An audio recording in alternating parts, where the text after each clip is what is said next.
Come on down, you're the next contestant on Price is Right Wrestling. Tonight's show featured a multitude of things. Numerous name changes and nobody fucking asked for. The NXT Women's Tag Team Championships literally being thrown in the garbage. But speaking of the women, fret not, because the women's division will be saved by returning, checks notes, Zoe Stark.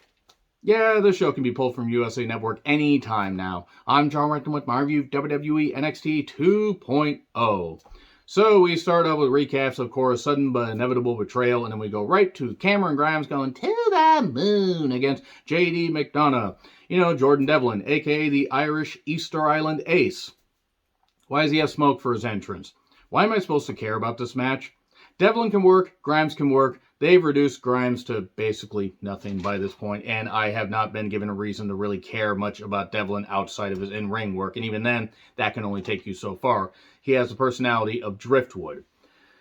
So there was knee targeting. Joe Wayne Gacy ends up on the stand, not a pile of the classic Stephen King book, not even a pile of the DVDs of the TV special that they did. Yes, they actually did some versions of The Stand. They also did the REM song Stand in the Place Where You Live and Now Face the Ring, and then wonder what the fuck is going on.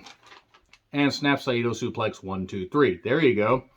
Unfortunately, this isn't the only time that we see more bullshit involving Grimes and Joe Wayne Gacy, and I say that because I actually respect what they're trying to bring to the table, what they're trying to bring to the program, but the presentation is just dog shit. Nikita Lyons cut a very stagey promo and also boobs, because that was the focus. Tiffany Stratton talks about the Battle Royal, and they had 7 days to change Cora Jade's theme. They did not. I did like, however, how she opened it up. Straight up Bash at the Beach, 1996. First thing you people need to do is shut the hell up if you want to hear what I gotta say. Okay. I hated the fact that they turned Cora Jade heel right after the tag team title win. They tried to explain the best way possible, and even though this was scripted, I think Cora did the best promo in her short WWE run. She talked about wanting to make the titles mean something, but Roxanne wanted to get singles gold. That was her chance to get singles gold. That she was the breakout star and everything. You know, Cora was after what she did at War Games. And people were like, oh, she's a star, she's a star. And then Roxanne came along. They went to Roxanne. They went with the new young thing, which I think Roxanne's only like, what, a year younger than Cora. But still, she calls Roxanne a selfish bitch. Takes the tag title, All This Means Is a Lie. She throws it into the goddamn trash. And there you go. That's it. So, one of two things. They're going to forget about the tag titles, or they're going to say, Roxanne, pick another partner, channel Sting from 1998, because they're not going to have her face Cora for the tag titles, control the tag titles. And if they do, it'll be straight out of Great American Bash 1998. Honestly, just forget about the tag titles. They haven't really meant much of anything. They didn't mean much on the main roster. They didn't mean much here, even though Toxic Attraction tried to make them mean something. Get rid of them. Stop. Don't do this anymore. Have a women's mid-card title go between the three brands. So anyways, Ion Quinn says, good for Cora. It's not a we kind of business, it's a me kind of business. He calls himself the X Factor. You know you're dealing with the X Factor. He's got every loss that he wants, and he'll never get wins back because he is Zion X Factor. He's going to take a pin on the mat. He's going to take a pin on the mat. That was terrible. Fucking terrible, but still better than anything Uncle Cracker came up with. Because in a little while, he might come up with something better. Haha, 2 Uncle Cracker references. He's going to face Apollo next week.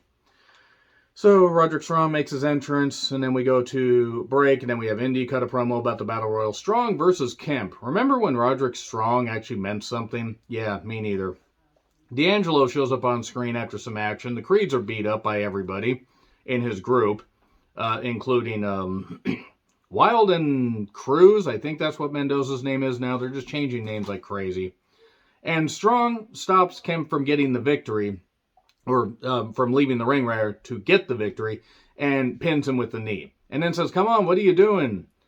Roderick, just really, let Roderick Strong go. Diamond Mine's fucked. It was fucked to begin with. It's fucked now. Let him go. Just let him fucking go. Pretty Deadly Glory are dressed up like cowboys. This is utterly ridiculous material. Why is Strong talking? Genuine question, why is Strong talking? You should have been able to beat them all up. Stop having Strong cut promos. So, Pretty Cowboy Glory took on Briggs and Jensen. Fallon Henley, my goodness. That's all I'm going to say. NXT UK tag titles. I'm sorry, what happened to tag team wrestling? Look, it's about the presentation. Pretty Deadly are good in the ring. Briggs and Jensen are fine in the ring. You ignore what Briggs actually did. If you know, you know. But Fallon got knocked out and then got taken to the back and then later stopped the title usage. And then that led to the high-low 1, 2, 3. That's all I really have to say about that. Was it a bad match? No. Was I given a reason to care? No. Who are the Velvet Guiden? Well, guess who they are. They're the former grizzled hung veterans, soon to be rectimized. No, the grizzled young veterans, Gibson and Drake. Drake is Jaeger Reed or Jaeger Reed or whatever. I think people need Jägermeister to get through this goddamn thing. I don't drink, but drink responsibly. And Gibson is Rip Fowler. Give them their releases now. That's what I wrote down. Give them their releases now. Joe Wayne Gacy is fine on promos. This whole cult leader thing is stupid. This is fucking stupid. Jesus Christ. So anyway, he implies there will be more people in this group. More people they can fucking ruin with bad names and bad creative and bad television. Here's Steiner. He's looking for Devlin. Wesley, in a very bright shirt, says that he's going after Waller and then he's going to go after Williams and Hayes. Okay.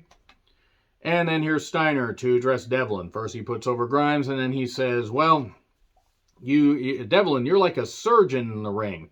But that's okay because I'm just going to cut you down to size. Speaking of surgeons, suddenly we see a mannequin, by Jordan Devlin, or the mannequin was actually speaking and Devlin wasn't. It's hard to tell because they have about the same level of personality.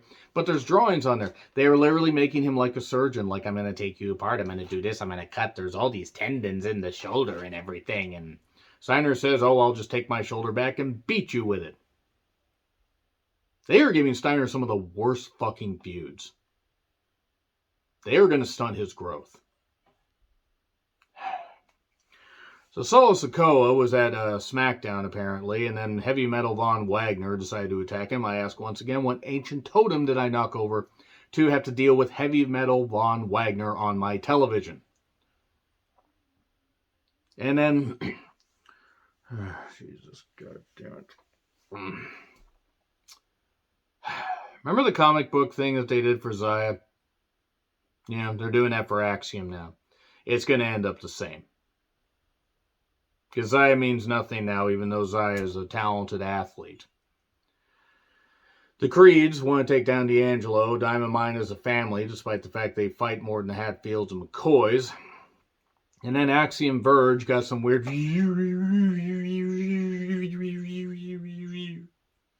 Got some weird fadey entrance stuff for his entrance.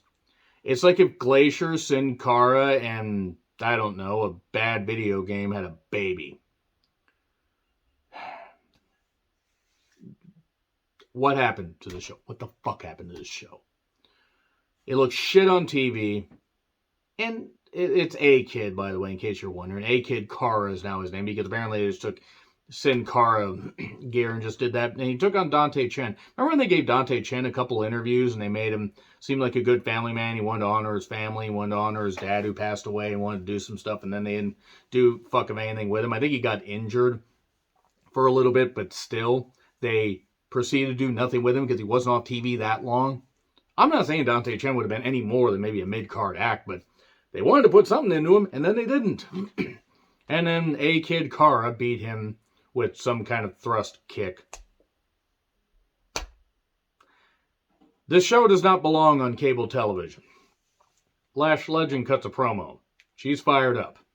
She also changes her hair a lot. I'm not knocking, she just changes her hair a lot. Giovanni Vinci doesn't take pictures with fans, and then he's wondering why a bus is parked in front of his car, and it's Chase University. I now long for the days when creative actually gave a shit about NXT. And he could have just gone around the bus. I'm thinking he could have, but he didn't want to. That's why they had to shoot it the way they did. Hayes and Tricky Ticky Williams are in the barbershop. I did like the Mrs. Rosa Parks shirt that Tricky Ticky had. They were talking about challengers, talking about Wes Lee, and talking about others. I don't really understand why these are a thing, but you know what? It's certainly different. I will say that much. And Next week, we're going to get getting Waller versus Wesley and Zion versus Apollo. I got nothing against Zion. I actually think Zion's a pretty good athlete. It just, those are not matches that are going to warrant ratings. Wesley, I like Wesley.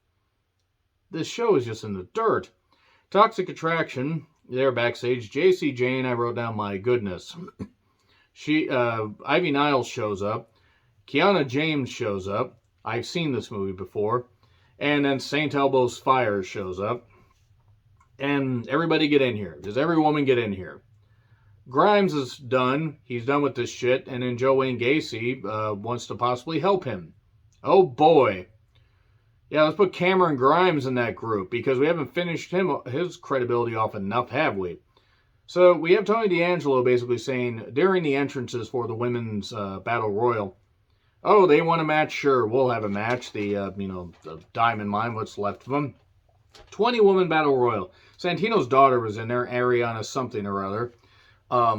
St. Elbo's Fire, Kiana James, Ivy Nile, Indy Hartwell, Lash Legend, Nikita Lyons, Tiffany Stratton, Sloane Jacobs, I think was her name, Cora Jade, Valentina Feroz, Ulyssa Leon, Electra Lopez, my goodness.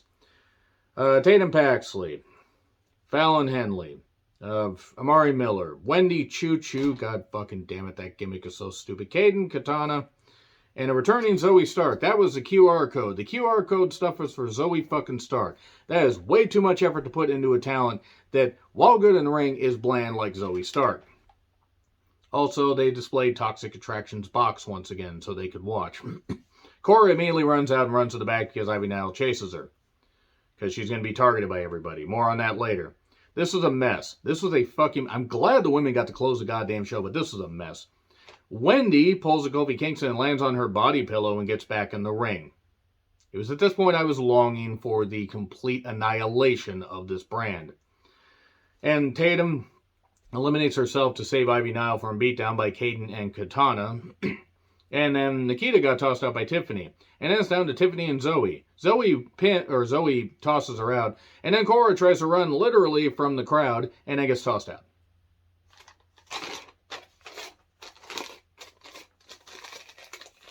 No, I'm kidding. Look,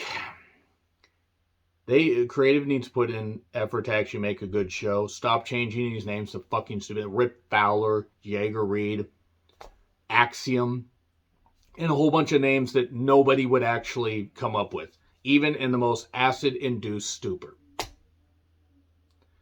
We here at Price is Right Wrestling would like to remind you to control the pet population. Have your pets spayed or neutered. Goodbye, everybody.